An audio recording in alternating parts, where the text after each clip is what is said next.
Christ came and proclaimed good tidings of peace to you who were far off, and peace to those who were nigh. For through him we both have our access in one Spirit to the Father. So then you are no more strangers and sojourners, but you are fellow citizens with the saints and of the household of God.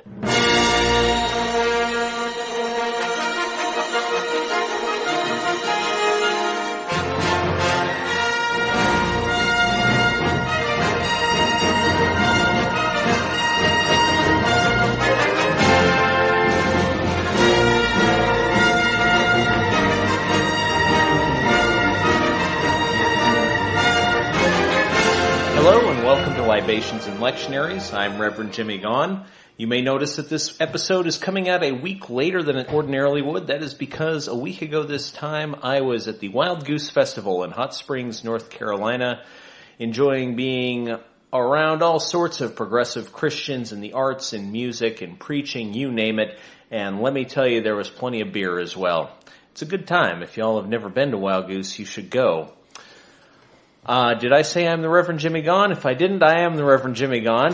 I am joined tonight by Stewart Self. You may remember Stewart joined Katie and me for the episode back at Easter time. And he is joining us tonight for a discussion of Ephesians 2 and Jeremiah 23, the lectionary texts for Proper 11, the Sunday between July 17th and July 23rd, according to the Revised Common Lectionary. So we'll be discussing that later on. But before we get to that, we do need a drink. And tonight I'm actually going to make them during the episode. We are having tonight the Anticuado, which literally translates from Spanish as antiquated, but can also be translated old-fashioned. The difference, since it's in Spanish, as you might imagine, is that it has tequila in it instead of bourbon. I'm excited about this. I'm a great fan of an old-fashioned, but I have never tried it with tequila, so I'm very interested in how this is going to be. Well, and this particular tequila was aged for a year in used Jack Daniel's barrels. Which is another reason I'm excited about this. And, I've had this. This is... I mentioned to Stewart in a previous conversation, this is the first tequila I have actually enjoyed in some 15 years. Mostly because when I was in college, I had a bad experience. That's right. Just like most F in the Italian job. I had a bad experience. But, so this is a higher quality tequila than what, I may have consumed in college. And because it was aged for a year in used Jack Daniel's barrels, it obviously takes on some of that character of the whiskey in terms of the taste and the smokiness that you get from the charred barrels. And just, since Jack Daniel's itself starts as a bourbon whiskey before being filtered through maple charcoal, it's an excellent replacement for bourbon in the old-fashioned. Now, because this is an Anticuado instead of an old-fashioned, we're going to do some things you might ordinarily see if you're working with tequila. First of all, instead of sugar, I'm going to put a teaspoon of agave nectar in these. Always a good decision with tequila. Yeah. And then a dash of lime juice, a couple dashes of Angostura bitters. Just dashed Angostura bitters on my desk. And while you're doing this, have you ever had a mezcal? I have had mezcals. As much as I haven't been a fan of tequila for many years, I never really got into mezcals in the first place.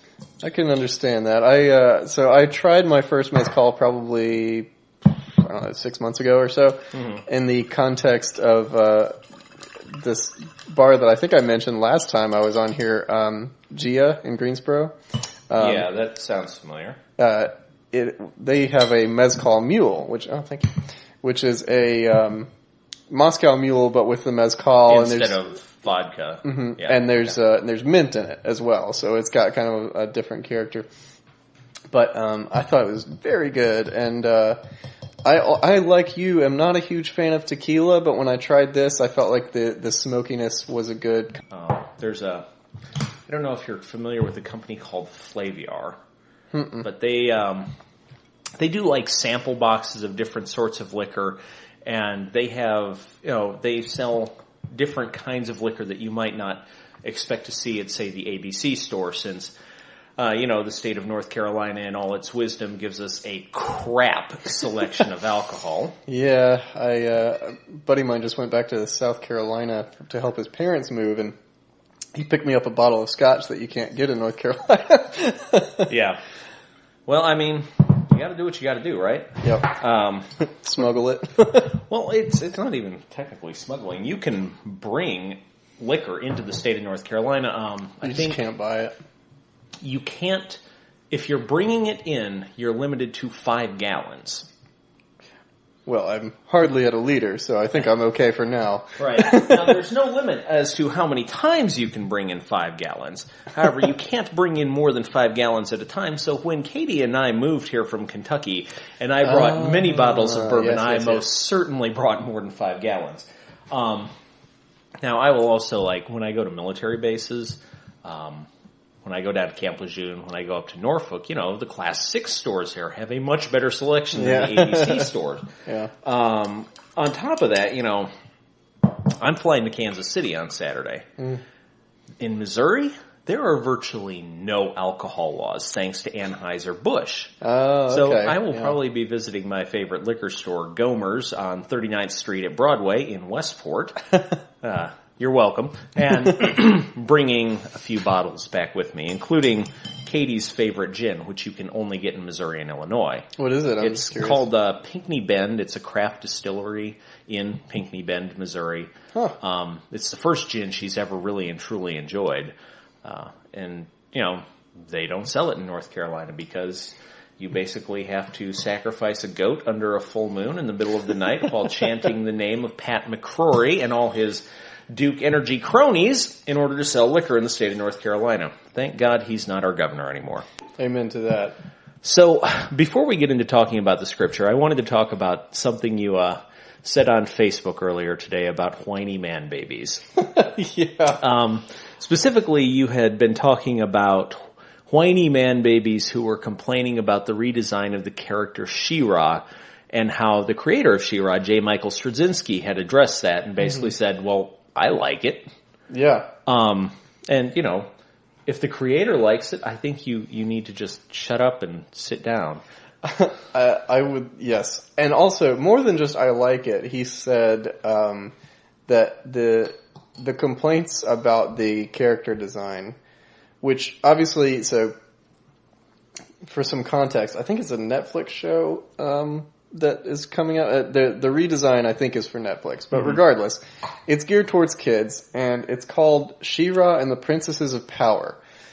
And the man-babies in question were talking about how the character of She-Ra is supposed to represent some sort of idealized woman and this pinnacle of beauty and all this stuff. And J. Michael Straczynski Straczynski, right? Yeah. Yeah, okay. In his sort of call out of these guys says, to say that She-Ra is an idealized woman, first and foremost, is incorrect, because they didn't create the character with that in mind. They created her to be a warrior and strong and clever and brave and all of this, but idealized woman was never language that they used or intended to use. And the juxtaposition of ideal, when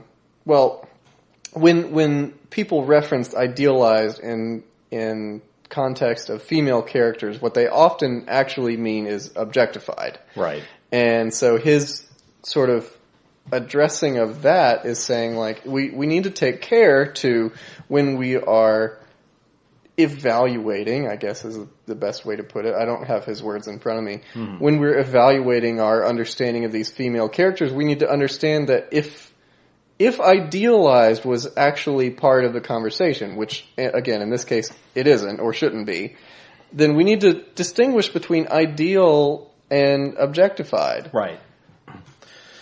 Well, and I feel like there's so many entitled fans out there, if you will, who think that it's their right to demand how something should be. Yeah. And you know, every time, like I had posted on your post, I had commented with the picture of Rian Johnson's response to the entitled Whiny Man Babies who think they're going to remake The Last Jedi, and how he's just decided to troll them, which is basically really the best thing to do with people like that. And it's amazing how small that group of people actually is, but how much influence they think they have. Yeah, small but loud. Yeah, and then of course right after that, the BBC dropped a teaser trailer for the next season of Doctor Who today.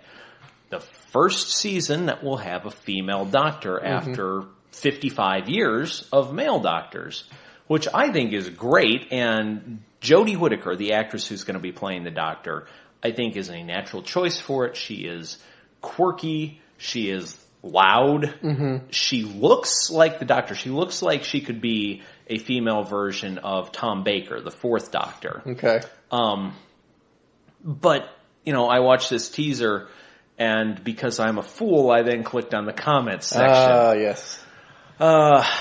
Listen, Doctor Who fans, in case you haven't noticed, since the show came back on the air in 2005, it has been all about social justice issues. So, if you don't like the liberal bent of the show, maybe you shouldn't watch. That's another one of the things that really just gets in my craw about these so-called fans, that they come out of the woodwork to say, like, oh, these social justice warriors are just ruining my favorite stuff. And, like, when you look back at the things that are referenced in the films or comics or whatever, and then you look back at the old versions of those things that they're supposedly championing, a lot of that stuff is social justice. It may not use the same language, but the one that's stuck in my head right now is Superman. Because this was I think right after Donald Trump's election that this came around, but there was an image that circulated of Superman crushing a wall with barbed wire at the top. You know, coming in from above, smashing the wall, and then in the background, just beyond the area that he had smashed, there was the Statue of Liberty. And I think I can't count the number of asinine comments I read on Reddit that were like, I don't think Superman would be all in favor of destroying public property and such for national defense and all this. And you know this, I know this, but the character of Superman is an illegal alien. Right? He is literally an alien. He is not of this world, and he did not come... Look, folks... Kal-El did not wait his turn in line. Yes. He did not fill out forms with U.S. Customs and Immigration Service. He showed up in a pod in Kansas, and he took a bunch of people's jarbs. And like even to look one step beyond that, the creators of Superman were two immigrant Jews, right? That were writing about the Ubermensch. Who was that? Jerry Siegel and Joe Shuster. Joe Shuster, yeah. And these two New York Jews creating a character that represented a kind of idealized immigrant experience. I mean, this was their way to say that the alien, so to speak, could be the Ubermensch, could be the Superman that everyone needed. You know what I mean? Right. And, I'm editorializing a little bit, but like even something so simple as that, these fanboys get it in their head that they own something and they think they understand something as honestly as simple as Superman, and they get it wrong. Right. And you know, I love all these fanboys who are like, give us the Zack Snyder cut of Justice League. And then Henry Cavill comes out yesterday and he's like, guys, it's not better. I'm sorry. Well, that's funny. It's probably the same group of fanboys that like hated Man of Steel. I mean, like the idea. So I'm a huge fan of Man of Steel, and I really enjoyed Batman v Superman. Justice League was fine. I didn't enjoy it as much as the other two, but I think exploring Superman as a flawed character with these like human emotions and failures and all that is way more interesting than the Big Blue Boy Scout idea of like, you know, it's like the Brandon Routh version. Yeah. And there's a place for that, and I enjoy that in comics and stuff. But as a film, I think Man of Steel was really interesting. And anyway, all of that. But like, guys, it's not yours. You can't just decide how it's supposed to be. Right. And you know, there are ways of saying this is not something we like. I mean, you look at Solo, which quote unquote failed at the box office by only making $320 million. I don't know. I didn't see the count. But you know, I saw it. I enjoyed it. I enjoyed it. Granted, I was sitting out in a field in the middle of Eden, North Carolina, watching it at one of North Carolina's 2 drive-in theaters, which is actually kind of cool. Support your local drive-in. Yeah. There's 2 in North Carolina. One in Eden, one in Henderson. But, you know, we go out there, Katie and I went out there, and we watched this movie, and it was all right. It was enjoyable. It was better than Phantom Menace. It was better than Attack of the Clones. I mean, that's not a very high bar to clear. Yeah, that's true. And especially when you consider that this is a story that really didn't need to be told. It didn't need to be told, and there were some things that, like, my Katie kind of said, you know, some of that would have been better left to mystery. Sure. In a lot of ways. And I thought Lando was really good. Yeah, I thought Kira was a good character too. The chemistry with Solo was mixed. Yeah. And I thought, I can't remember his name, but the guy that played Solo. Alden Ehrenreich. One more time? Alden Ehrenreich. Alden Ehrenreich. Yeah. He hasn't been in a lot before this. His first big role was in the Coen Brothers' Hail Caesar as an actor who couldn't act, basically. An inauspicious beginning to one's acting career. But I thought he did a fine job. I mean, he wasn't as, like, I don't know. He wasn't Harrison Ford. He wasn't Harrison Ford, but he did a fine job. Well, he did well enough that Harrison Ford said, I liked it. Yeah. So, and I think the supporting cast, their crew was great. Sure. I think their team was awesome. Woody Harrelson, Donald Glover, Emilia Clarke, even Paul Bettany in his small role, although I would love to see what that would have looked like with Michael K. Williams. Okay. Yeah. So he was the original person in Paul Bettany's role. He was on The Wire, the HBO show. Okay. And, you know, when they went back for reshoots, he was unavailable because he was shooting another movie. So Ron Howard was like, well, I guess we'll put somebody else in there. They got Paul Bettany to play that role. But yeah, it's a great cast. It was a very well-made movie. And, you know, you can tell the parts that were originally Chris Miller and Phil Lord. And honestly, that was my problem with Justice League, was you could see the scenes. You could see Joss Whedon and you could see Zack Snyder. Yeah. And like, either one of those movies probably would have been phenomenal. Sure. But like, I could see where the Zack Snyder ended and where the Joss Whedon began. And one of my friends, I'm not sure where he got it, but he posted on Facebook right after he saw that movie, the analogy of somebody on Twitter that said, Justice League is like putting a lot of time and effort into a really good steak. And like, maybe it's not the best steak you've ever had, but you know, it's a good steak. You put a lot of work in it, and it's the meal that you wanted. And then somebody else comes along and is like, you know what would go really good with steak? Skittles. Well,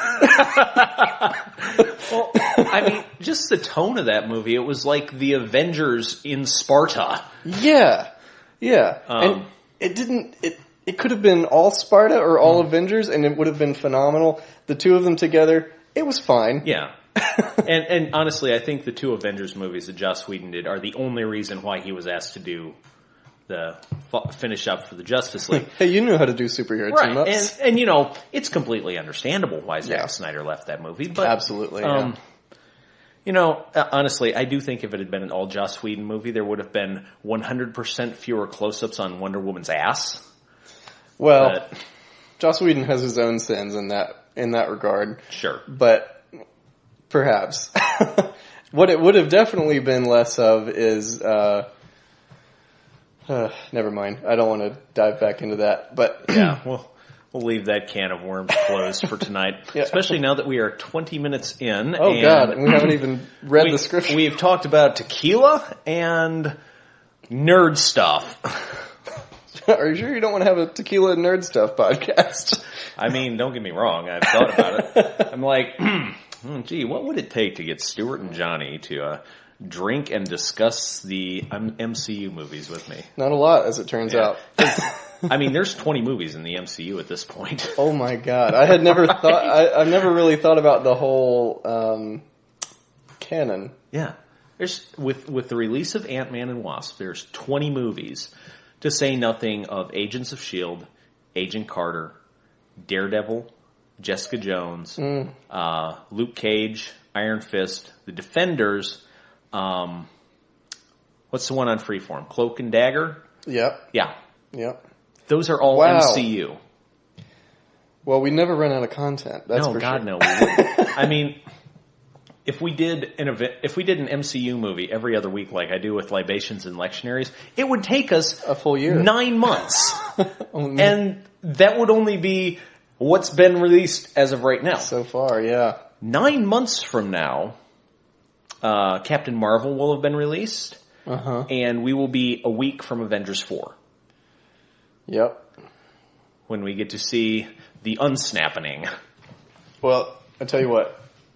When you work it out, let me know, because I'm in. Kind of figured you would be. Yeah. You and probably Johnny. I don't think it would take much persuasion to get him in. I don't think it would either. Yeah. Although I understand he has more responsibilities at work now. Lucky him. Yeah. That's true. So anyway, now that we're done talking about Justice League and Star Wars and Doctor Who and the Avengers and entitled whiny man babies, let's talk about an entitled whiny man baby who started the church at Ephesus. No, I kid. Paul was not always an entitled whiny man baby. Not always. Not always. Some of the time. But, you know, he had some good ideas. Like, you don't have to be circumcised if you're not a Gentile. And not a Jew. If you are a Gentile. Right. I've only had like half my drink, too. Yeah, well, it's been a long day. I've had more than half. Yeah, I see that. It goes down easy. This is a good drink. It is a good drink. It's a good tequila. By the way, did I mention what it was? Cuestion is the brand name. The bottle shape. Okay, I noticed that earlier. Yeah. So if you're a Gentile, you don't have to be circumcised.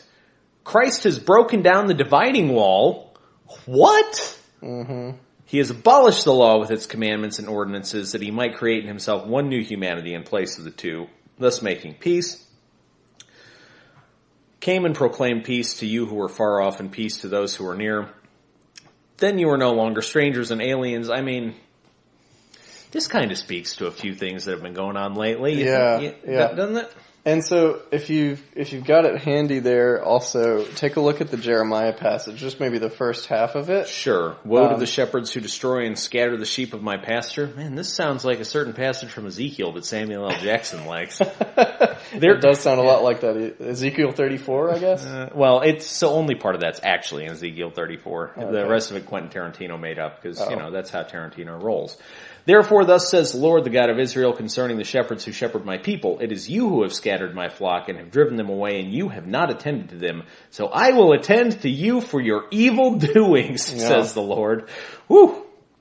Woe to you. Yeah. Woe to you. Then I myself will gather the remnant of my flock out of all the lands where I have driven them, and I will bring them back to their fold, and they shall be fruitful and multiply. And the next bit is about the Davidic promise, right? All that, but yeah. So when I agreed to preach for a friend this week, and I just cracked open the lectionary stuff on last Sunday, and I read Jeremiah first because it came up first in my research. And I was just like, well, I mean, I can't imagine a more relevant passage to like our current political climate right now than to be calling out leaders of the communities, political, religious, I think Jeremiah specifically references false prophets before this passage. I think he mentions that he's talking about the false prophets of Israel. But regardless, this shepherd metaphor is a common ancient Near Eastern way of saying leader, just kind of broadly speaking leader. And to be calling out bad leaders for separating the flock, scattering the flock and destroying it. I mean, like, I was just like I was almost frustrated by it. It was like, well, I have to preach on this. Shit. Right. And, it's remarkable when you consider the Three Revised Common Lectionary was set up I want to say 40 years ago. I don't know. And the basis for it has been around for hundreds of years. Yeah. And this text just happens to come up right now. Yeah. I mean, yeah, how can you not preach on that? Right. And like, I actually am a fan generally of the lectionary because it stretches the muscles that don't normally get stretched for, especially preachers. Preachers like me that don't preach every Sunday. Right. That could easily fall into a pattern of only preaching the Gospels or only preaching certain things that are easy to preach on or whatever. Adhering to the lectionary kind of encourages you to do things that are outside of your comfort zone and challenge yourself theologically and biblically and all of that. But honestly, when I opened this up and I read Jeremiah and I was like, well, crap, now I know what I got to preach about. And it's not easy to preach about, especially because I don't know the community that I'm going to be preaching to all that well. I've preached for them several times, but they're not my home church or anything. And then I read the passage from Ephesians, and it was also talking about this unity and Christ having broken down the barrier. And there's a passage specifically in there that says, I think there is now only one humanity. Yes, there is. He has abolished the law with its commandments and ordinances that he might create in himself one new humanity in place of the two, the Jews and the Gentiles, thus making peace. That's Ephesians 2:15. Yeah.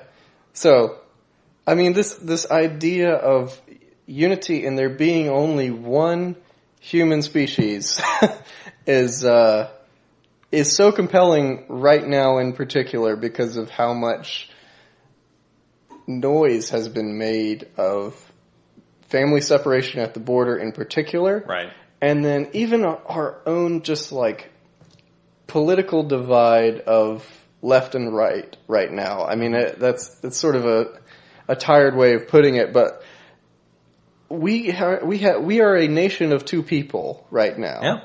And we have to find a way to see one humanity in that. And I don't know what that way is, except to acknowledge that this passage says that it's Christ. Yeah, and you mentioned that divide in humanity and political divide, and it's become extraordinarily prevalent within the church. And I'm about to cite something that I don't remember. I distinctly know that I read this. I just don't remember what the source is, but I read it within the last 24 hours. It was a survey of white evangelicals in which 52% of them said that they believed it was problematic that we will be a majority-minority country within the next 25 years. And it's like, you call yourself a Christian, you follow a brown socialist Jew from Palestine. Yeah. Why do you have an issue with the country not being majority white? And, I know exactly why they have an issue with it. Yeah. But, You cannot justify that within Christianity. And there's this sense, I think, in a lot of our communities, I'm talking about you and me here, where the communities that we identify with theologically, that would say, like, there is it's a bit of a catch-22, because you and I would both agree there is only one humanity, and to deny that is sin. Right. And also wanting very much to exclude those people who would say that it's problematic that the future is majority minority. Right. And so, like, I think, so I listened to a little bit of Homebrewed Christianity this week in an effort to kind of, like, stretch my theological muscles, because I haven't in a long time. Which, if I'm not mistaken, you were listening to an episode that was recorded at Wild Goose. No, actually. No? It was before Wild Goose. Okay. It was before Wild Goose, but the guest is named Robin, and I don't remember... Robin Henderson Espinoza?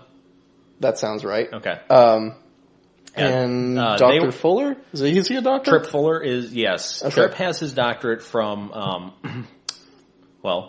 Fuller. Oh. Married. Appropriately enough. But yeah, so Trip is awake div grad. I knew that, And yeah. a disciple of Christ. Okay. Like me. He started his podcast at First Christian Church in Winston-Salem. Really? But so Dr. Robin is member of the Wild Goose board, actually. Okay. And I didn't know they were a doctor. Yeah. Okay. Well, anyway, so I was listening to their conversation, and one of the things that Robin talked about on the podcast was, it was a question that Tripp introduced that Robin answered, that was a kind of a how do you have those conversations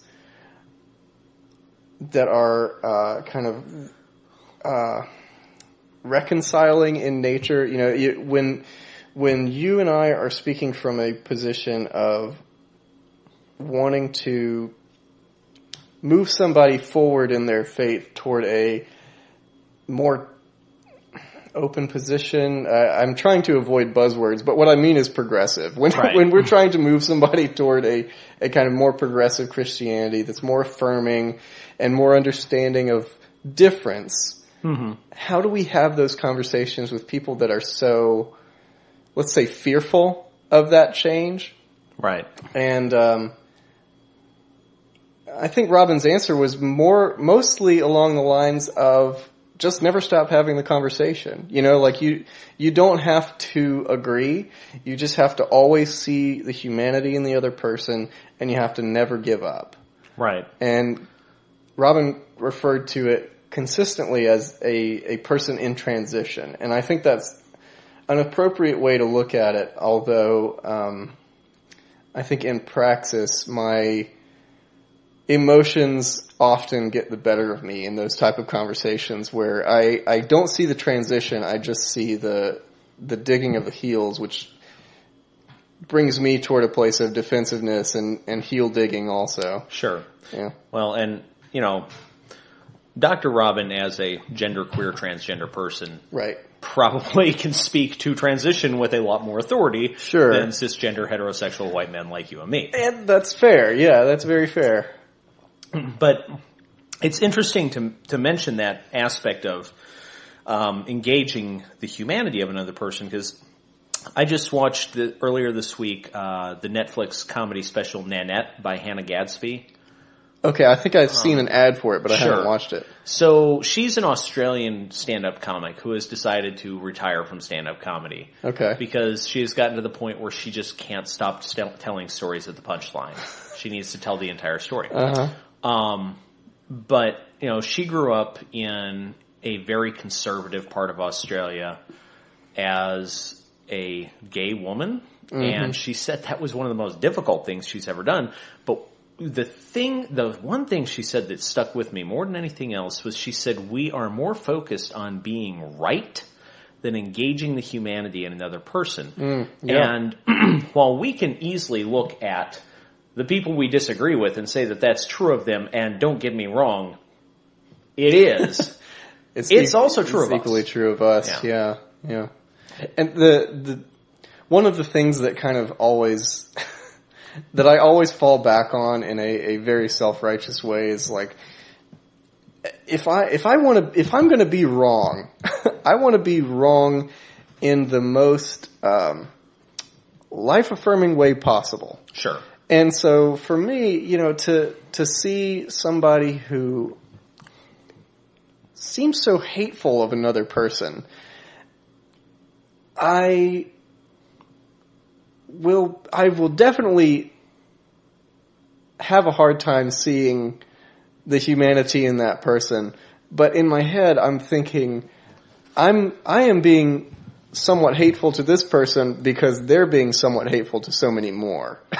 And so like that, I guess that's definitely a sin of pride on my part. But it's one of the difficult lines that we have to walk, I think. It is. And I will say, too, I think it is important for, especially, again, white men like you and me, and especially those of us who grew up in places like the South or Arizona, it is important for us to remember, there but for the grace of God go we. Exactly, yeah. And not very far removed either. I think had my dad not gone to divinity school where he did, he also was a Wake Div grad, and had we not benefited from exceptionally progressive professors in div school and out. I mean, not all of us came into div school with evangelical tendencies. Many of us did. But had we not been blessed with those opportunities, with the access to those conversations, again, never stop having the conversation, but had we not been blessed with those opportunities, again, there but by the grace of God go we. Yeah. And I recognize that I have been fortunate my entire life in that I grew up in the Christian Church Disciples of Christ, which, while not quite as much at the vanguard of the equality movement as the United Church of Christ has been, was kind of right there behind it. I grew up in that tradition. I went to Northern Arizona University, which is kind of the bluest pocket of blue in the state of Arizona. It is the liberal vanguard of public education in that state. And then I lived in Hollywood, for God's sake. I mean, if I didn't come out of that liberal, I don't know what would make me, but... I think, my childhood with faith was, I don't know exactly how similar our backgrounds were, but I grew up in the PCUSA, which is, again, not the most progressive. But they're getting there. They're getting there, and they certainly, my pastors, as I was forming my faith, were on the progressive end of the spectrum, and they definitely encouraged me to ask the questions that needed to be asked. Sure. And when I made it to college and I had professors that were very forward-thinking, very willing to engage with difficulty. I mean, the thing that now I'm struggling to do that they were so good at. Right. Well, they had age and experience, and it's worth remembering too that they would have grown up, as much as we look at this particular era in human and especially American development and say, my God, we are divided. They came up during Vietnam. I mean, you want to talk about a time when the country was divided. So that's a good group of, not just Vietnam either, the civil rights movement. Right. I mean, the people who taught us who are now going through this, if you will, crisis of humanity. Yeah. They came up during a much larger crisis of humanity. And so they were probably the best equipped to teach us how to deal with it. Yeah. And they were the most willing to challenge some kind of very sure of themselves kids. You know what I mean? Right. And I think that was... Believe me, I saw it more than once. That's probably been an accurate picture of me throughout my entire life as a very sure of myself child. But particularly when I got to college, because I had gone to a high school that allowed me to take college courses while I was still in high school. And so when I got to college, I was like, oh, well, I kind of got an edge on this, you know. Sure. And hey, don't knock it too much. Early college is one of the few things the North Carolina public education system did right. And I think it has been a very successful experiment. I couldn't get into an early college now. The requirements are way beyond my intellectual capabilities. But at the time, fortunately, there were not as many people interested in it. So, you know, in a class of, I think it was 60, I was 59th. But we didn't rank our students, but when you printed out your transcript, you could see. You knew. So, like, you know, the smallest fish in a big pond, maybe, or some version of that. But anyway, regardless, when I got to college, I was I had this little bit of a chip on my shoulder, especially when it came to these religion courses. And I had a professor named Peter Hobby, who is still, I think he still teaches at PC, but he was a very challenging individual. Loved him. I mean, I would go over to his apartment with some other guys that were in the religion department, and we'd sit around his living room and smoke pipes and just kind of talk about things, and we thought we were just hot shit. And he was the first person to, when a spoiled little white kid came in and said that he knew how things worked, he would say, nah, and ask you these really difficult questions. I remember one time I was thinking about applying to Harvard Divinity School, and somebody else in the religion department had told me, don't bother, they only let in gays and women. I got accepted to Harvard Div, and I'm neither gay nor a woman. Well, in any case, I kind of got talked out of applying to Harvard Divinity School. But when I talked to Dr. Hobby about it, he said, shut up. He said, have you ever gone into somewhere and seen the gay person or woman that got the position instead of you? Shut up. Right. It's like, you're a white man. You have all the privilege. Exactly. But no, it's funny. I had a professor like that too. His name's Max Olschlager, hardcore atheist. He was my advisor and my professor for both my junior writing and my senior capstone classes. And a lot of my writing for both those classes was on environmentalism, just because that's a big piece of Flagstaff, Arizona. Sure. It was the first dark sky city in the United States. It's surrounded by what is considered by most, if not all, of the United States indigenous peoples to be sacred land. The San Francisco Peaks, the Navajo called them Dokoslid. That's where God lives, as far as they're concerned. So Flagstaff is heavily focused on environmentalism. So that's a lot of what he wanted us to write. And, you know, for me, I have always engaged my belief in caring for the earth from a religious perspective. And he made me not do that. He said, no, you need to take religion out of it. You need to engage it from a political standpoint, from a governmental standpoint. And then he ended up writing my academic references for seminary.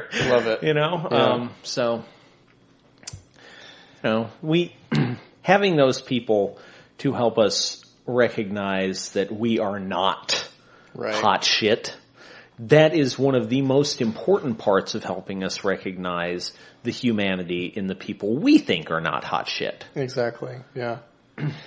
One thing that the one thing that was called to my mind as I was reading this, a passage from Ephesians. Let me try to read upside down the version of it. It says, so then remember that at one time you Gentiles by birth. That part of that first verse in the passage made me think of the sort of Ash Wednesday mantra that we say, that remember that you, what is it? Remember that you are from dust you have come, and to dust you shall return. Thank you. Or you are dust, and to dust you shall return. It depends on the tradition, I guess. And some version of that kind of stuck in my head as I was thinking about this, like, and the Carl Sagan idea of the we are all made of star stuff. We are all made of the same stuff. We are all dust, and we are all destined for dust. And to aggrandize oneself beyond that is folly. And to forget that everyone else is on the same material level as you are is also folly. And I don't necessarily think that's a nihilistic way to view life. I think ashes to ashes and dust to dust is actually poetic when you get into it and think about it. But it's also death is the great equalizer. We are material beings. We are temporal. The thing that makes God God is being beyond one of the things that makes God God is being beyond that temporality. And one of the things that makes Christ in humanity a unifying figure, a unifying event. And Paul specifically references the cross. He says, at the cross, one humanity. Some version of that. And the cross is that point of God's full experience of human existence. And in the, I guess, process theology mindset, that's the point where like the experience of God being human concludes and is completed. Mm-hmm. And that point of death is our experience concluding and being incorporated into God's in this sort of full comprehension, this full understanding of what we are. I'm getting off track a little bit, but regardless, that's okay. You're going down a Frank Tupper rabbit hole, and those are always welcome here. I talked about Tupper the other night to Katie. She was asking me about what we were going to be talking about today, and I started talking about some of our history at Div School and how my dad and I had some of the same professors, but Dad didn't really like Tupper, and I really did. Well, your dad's still a Presbyterian minister, and you're not. Actually, he's Baptist now. Is he Baptist? Yeah. What happened? Well, long story. But Frank Tupper happened. He at the time, he was very hard into Reformed theology, and Tupper is tolerant of many things, but he will make you explain yourself until your eyes bleed. So that's okay. My denomination dumped Reformed theology 200 years ago. So I think it's been serving everyone well since. But regardless, I think this idea that the cross as the moment where God experiences the fullness of humanity and the temporality of humanity, all of our connections to God are equal because God has had this full human experience of Christ. And, again, I don't know maybe exactly where I'm going with this, but the idea of the cross being the great equalizer, beyond just death being the great equalizer, but the cross itself as like every human's connection to God, sure, unified at this one location in time and space. There's something interesting about that. Maybe I don't really know what it is, but there's something interesting about that. No, I get what you're going, and it's interesting actually. So on Doctor Who, they would call that a fixed point in time and space. One point that doesn't change because all of history revolves around it. Okay. In one way or another. There's a bunch of them referenced in Doctor Who, but that makes, if you think about it, looking at that in perspective with the Christian experience, or hell, the human experience. Mm-hmm. Yeah. If you understand Christ's death and resurrection as the turning point that sets free all the captives and says nobody has to go to hell anymore, for through the power of the resurrection of Christ all are saved. Mm-hmm. That's the fixed point in time and space. Right, yeah. Yeah, I like that. Thank you, Doctor Who. Indeed. I was going to say something about something, and I don't remember. Oh, right. So, Gentiles. Mm-hmm. We're all Gentiles. We're all Gentiles. There are exactly 3 million non-Gentiles in the world, which means there's about 7 billion Gentiles. So, if you consider that Jesus' chosen people number about 3 million and have not significantly increased in number since the Holocaust, that means the rest of us are their guests. Yes. That was one. Thank you for reminding me. There's another passage in here that you remember that at one point you were strangers. You were aliens. You were not part of the household of God. Yes. But you are no longer strangers and aliens. You are citizens with the saints, and you are members of the household of God. Yes. And we are guests in the house that the Jewish people built. Yeah. That Jesus was sent to preach to. And you know what? We don't act like guests. Exactly. We have walked into the house, sat down on the couch, put our feet up on the table, and we're drinking the Manischewitz. Yes. And I mean, that's another touchstone here for like where we are as Americans right now. We are so phenomenally willing to call out new guests, forgetting so readily that we were also guests. I mean, none of us in this room in particular are first peoples. Oh, hell no. And hell, my people weren't even in the United States at the beginning of the 20th century. I don't, well, I think mine were actually, but anyway, regardless, not the first peoples. Right. And when we think about the fact that, well, I shouldn't say that. When we look at the parallels between the two stories here, the Gentiles at one point were the alien and the stranger and have been welcomed in. And then the white people, who at one point were the alien and the stranger and were welcomed in, and then just started kicking shit around.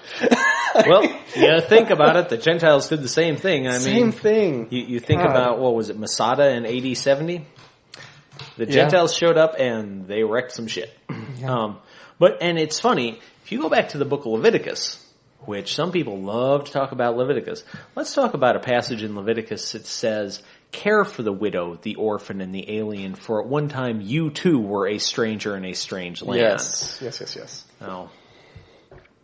And so much of that is forgotten. And again, we have to be careful in terms of placing judgment. Yeah. Because it is our responsibility to engage the humanity of those around us and help them to understand this idea. Yep. But at the same time, it's one that has to be remembered. We, like you said, we are not the first people. Right. We were guests, and we did not act like guests. We have not acted like guests religiously. We have not acted like guests geopolitically. Mm-hmm. So we need to move back to that in the recognition of one humanity. Mm-hmm. One humanity with, let's hope, a longer memory than we have had historically. We so easily forget where we came from. Yeah, we do. Anyway, I think we've hit all of my major bullet points. You got anything else for us? No, on that downer. Well, I don't know. I mean, there is just so much going on right now with regard to the Supreme Court decision on the travel ban from several majority Muslim countries, and the actions by the Immigrations and Custom Enforcement Service, which, by the way, didn't exist before 9/11 and could stand to go bye-bye. Yep. And, the fact that a federal court has ordered ICE to undo what it has done, and they have not, it's all very discouraging, isn't it? Very, yeah. And the idea that the Supreme Court is about to be so drastically changed for so long.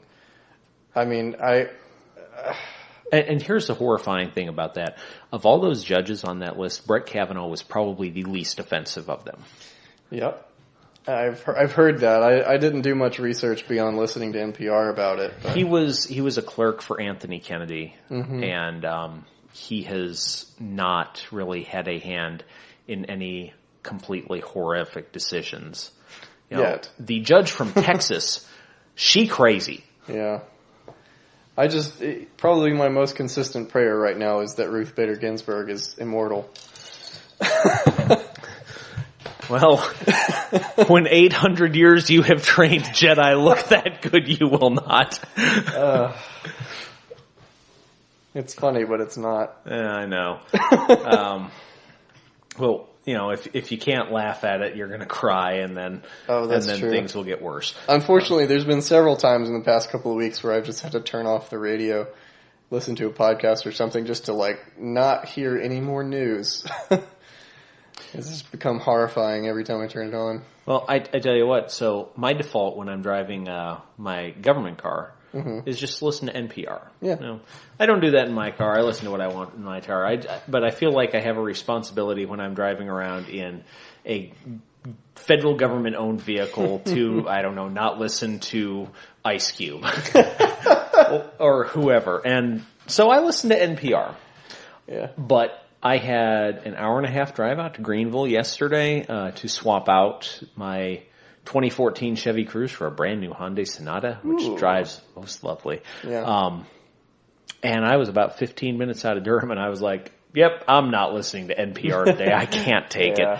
And that's NPR. Yeah. I mean, that's the thing. Like that, honest reporting right now is disconcerting because the truth is frightening right now.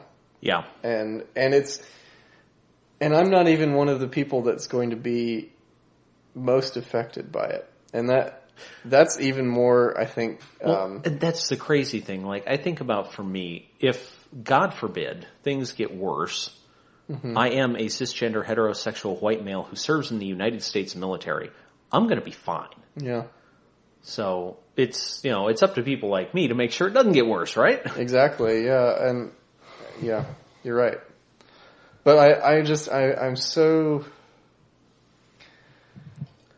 well, we don't need to talk about my particular anxieties right now because I think they're relatively widespread. But regardless, you're right. We have a responsibility. And I think maybe to drop us back into Jeremiah right now, we can call out the bad shepherds, our leaders, for dividing the flock. And we can also acknowledge our behavior as bad shepherds. Our complicity. And even, I think even, active bad shepherding. Sure. In some situations. We have not only allowed the flock to be separated, but we have encouraged the separation in places. I'm thinking specifically of if we know somebody in our circle of friends voted in a way that we didn't and is very vocal about it, I know that I have absolutely removed that person from my life in certain situations. And I just don't feel like I have the energy to engage with them, and so I don't try. That's bad shepherding, I think. That's bad. That is dividing the flock. Yep, I hear you. But, and you can't just give up on people just because they didn't vote for the same candidate as you, but you also have to be careful about how you engage just for your own health. Yeah, you're right. You're absolutely right. Self-care is just as important as good engagement. Yep. So now that we've gone down that particular art of ministry rabbit hole. Right. There's just so many paradoxes we have to hold in balance right now. That's right. That's probably always true. I'm just acutely aware of it right now. Yep. It sure is. You want to talk about paradox. I actually read a pastoral review for Jesus of Nazareth the other day, and I'm quite certain that Jesus would have gotten fired by the first church he served. Probably right after he miraculously changed the carpet to hardwood after getting tired of hearing the arguments about what color it should be. We didn't approve it through the committee, Jesus. You're going to have to go. Yeah, we don't like the things you're teaching, Jesus. Anyway. They would never confront him in person, though. It would be a shadow campaign. Oh, God, no. It would be a shadow campaign, and then, he'd be pulled back in after the board meeting one night and said, we're going to have to let you go, in the middle of the night when nobody's around, and then... You can't make a scene. Yeah, no, I'm afraid we're not going to be able to let you come back next Sunday and say your goodbyes. You're just going to have to go. Oh, Jesus. Oh, what's that? Okay, cross for you. He endured a slightly more horrifying termination than those of us in pastoral ministry ever have. Yeah, that's true. But same basic principles led to it. Yeah. Which is really kind of depressing when you think about Nothing new under the sun. Jesus came to fix the church, and here we are 2,000 years later doing the same shit. Oh boy. Yeah. I need another one of those drinks. Well, I have all the ingredients in here except for ice. Anyway, well, are we done talking about Ephesians and Jeremiah, or do you have any final thoughts on them? No, I think I've had 2 or 3 final thoughts that keep popping up, so we better stop. All right, well, so moving on. So what, if anything, do you find fascinating and recommendable in pop culture right now? Actually, I thought about this on the drive over. I have 2 things this time. So, for some context, Katie this year is trying to do like one of those book a month New Year's resolution things. Sure. And I didn't commit to the same thing because I'm lazy, but because she had been spending more time reading, I started spending more time reading. And I picked up a few new books this year. And as sort of a challenge to myself, because I have previously only read, really, for my own pleasure, I had only read like Neil Gaiman, and I'd read Dune not too long ago. I've read Dune a couple of times, but not too long ago read Dune. And I had started reading Name of the Wind by Patrick Rothfuss. Okay. I didn't actually love Name of the Wind, but I haven't finished it yet, so I can't speak to the fullness of that book. But obviously I love Neil Gaiman, and I love Dune. Dune remains probably my favorite sci-fi book of all time. But as sort of a challenge to myself, I tried to find sci-fi and fantasy books, which are the genre that I lean to, that were written by women. Okay. And so I started by looking at the previous year's Hugo Awards. And so I found a sci-fi book that I absolutely love that may have renewed my interest in reading. And I cannot remember the name of the writer right now. It's so embarrassing. But the name of the book is Ancillary Justice. And it's a sci-fi book that the author has done some absolutely incredible world building. Anne Leckie. Anne Leckie, thank you so much. The author did some absolutely incredible world building in the first book, and just a really fascinating story. I'll admit that it was a bit of a slow burn. The first maybe third of the book, I was not really tracking with it. Okay. But the last third, I could not put down. I was absolutely in love with that book. On the same level as Dune in terms of like favorite sci-fi. Then the next book that I want to recommend is one by the author's name is N.K. Jemisin. And the name of the book is The Fifth Season. Okay.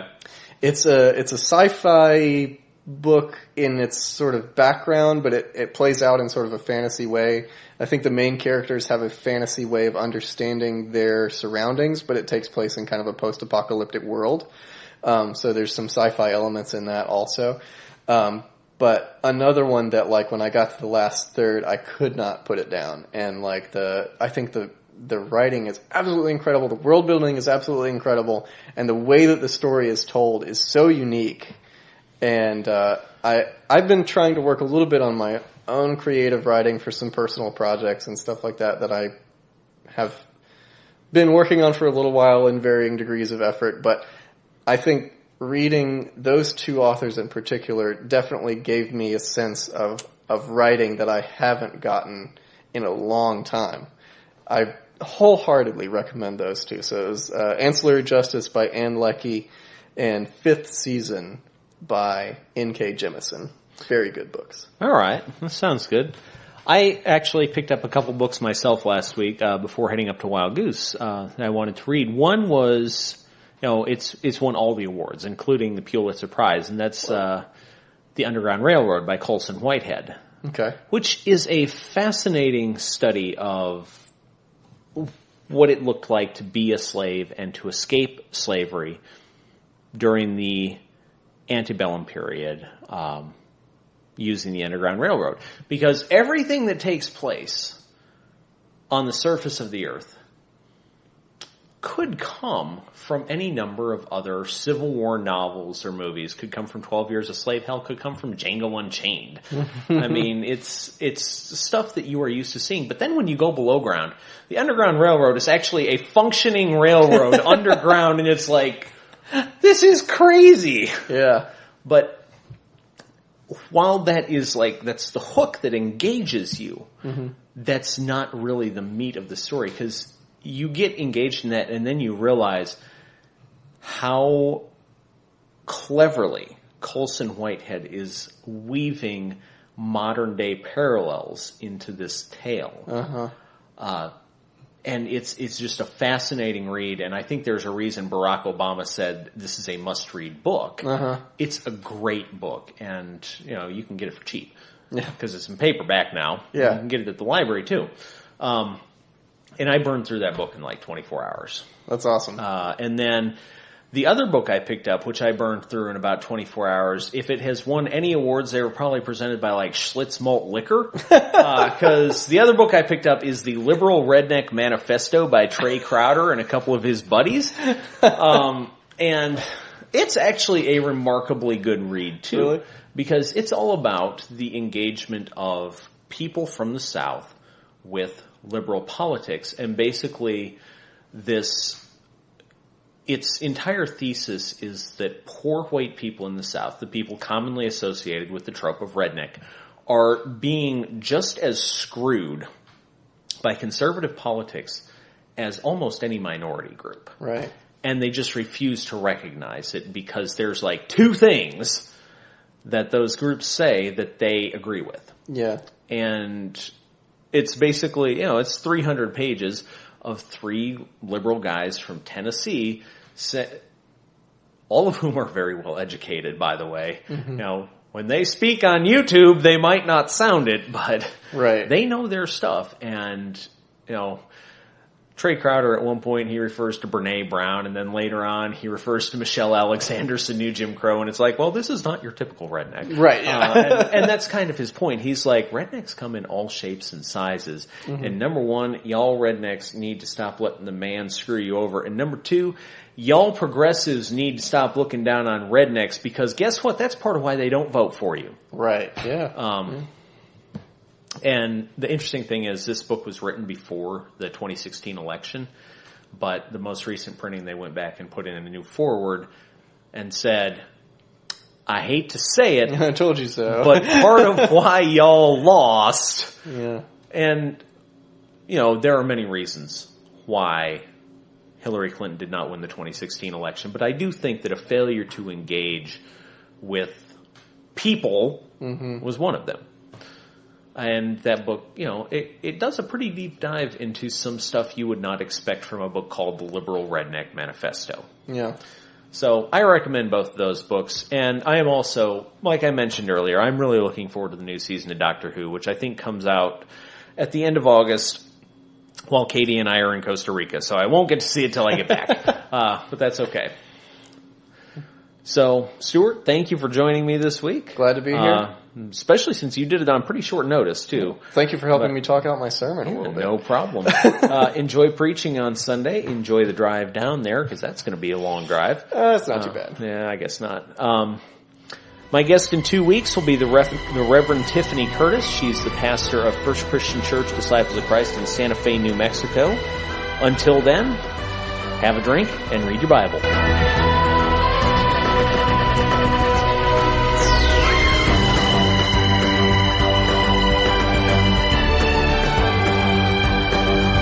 Libations and Lectionaries is recorded and edited using Audacity open source audio editing software. The theme songs from Star Wars and Doctor Who were used for the purpose of reference for commentary offered in this podcast under fair use guidelines. Thanks for listening, and we'll see you next time.